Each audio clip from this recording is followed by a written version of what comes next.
pour ceux qui font face du coup à discrimination par rapport à la transition, leur orientation sexuelle, leur taille, leur poids, leur corps. C'est un truc qu'on entend souvent, mais il faut laisser couler. Parce que ça ne sert à rien de toute façon quand on fait face à des cons, si je peux me permettre. Peu importe notre comportement, ça ne changera rien à la vision qu'ils ont de nous.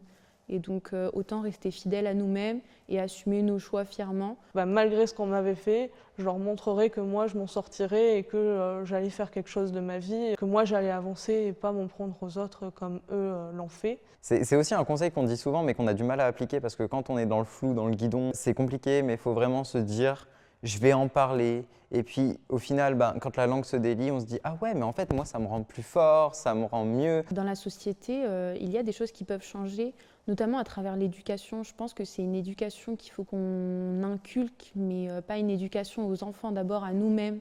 On doit s'éduquer à respecter le choix des autres. Oh là là, quels sont mes espoirs pour l'avenir, pour l'inclusion? C'est que tout le monde puisse enfin être libéré. Je sais qu'on a fait de grands pas, rien que voir le droit du mariage pour les personnes homosexuelles, le droit des transgenres à transitionner. Voir aussi qu'il y a beaucoup de prévention sur tout ce qui est mal-être, que ce soit du harcèlement moral, physique, que ce soit à la maison. Il y a beaucoup de numéros verts, donc ça c'est très bien. Et aussi, ce que j'aimerais vraiment, c'est que les associations, elles continuent de faire ce qu'elles font et que ça prenne encore plus d'ampleur.